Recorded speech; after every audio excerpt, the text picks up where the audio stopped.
Hello friends, this is Kathy with Scrappy Squirrels. Welcome back to our Journaling Through Lent series. I'm so glad that you're back here with us today.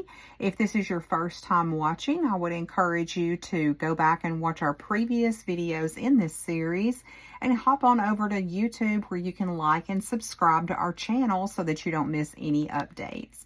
So we are journaling through the season of Lent, and today we are on day 23. And I have something really cool to share with you guys. We are going to make a waterfall page. And I actually did a little more prep work than I normally do, just because I wanted to make sure everything was going to line up nicely. But if you've never made a waterfall page before, it is very simple and easy to do. And it is one of the coolest things that I think you can do as far as creating interest and a lot of room on your page. So what I've done to start with is I do have a piece of patterned paper, and I've cut it to be just slightly smaller than the page in my journal. And then I cut 3 other pieces, and you're looking at them and you're probably thinking that they're perfectly square, but they're actually a 1/2 inch longer on one side. And I've done that so that I can fold down this 1/2 inch flap, because that's going to be how I attach my waterfall pieces to the page.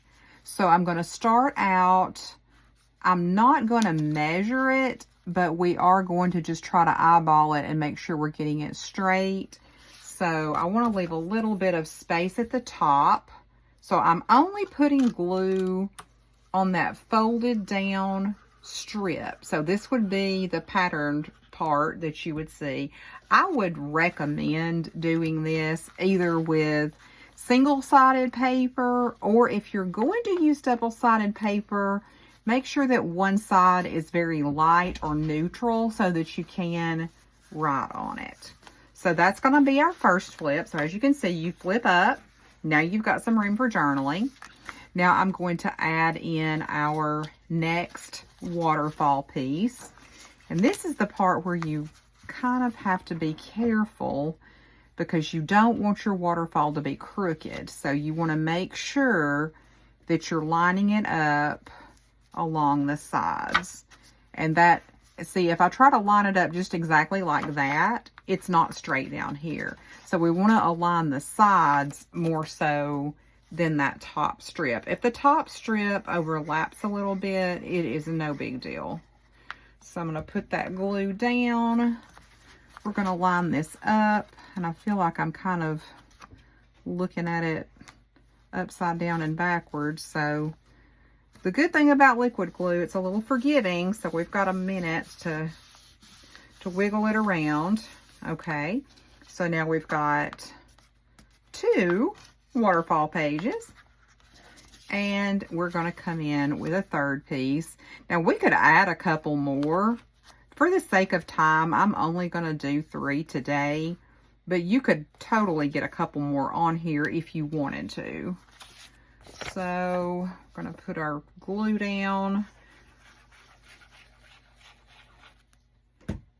and again, we just want to make sure that our sides are lined up nice and straight.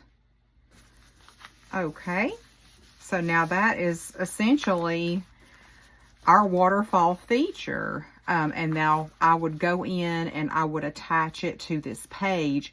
Another thing that you can do if you want to make sure that you have got a way of closing this, you could either add in a paper clip. I wouldn't do this one because it's not, doesn't really go with the page, but you could add a paper clip to the side of the page. Or if you wanted to add in, I'm knocking things off the desk, guys.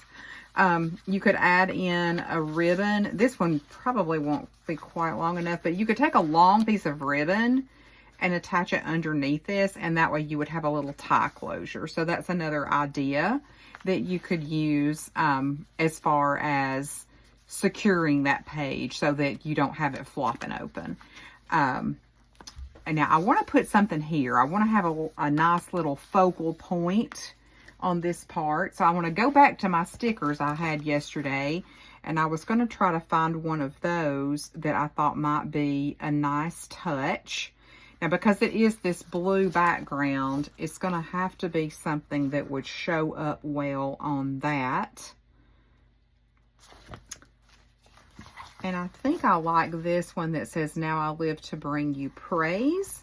We're going to see how this looks. If we hate it, we can always change it, right? So I'm just going to try to get that centered as best I can on here. And I kind of like that. I think that's really pretty.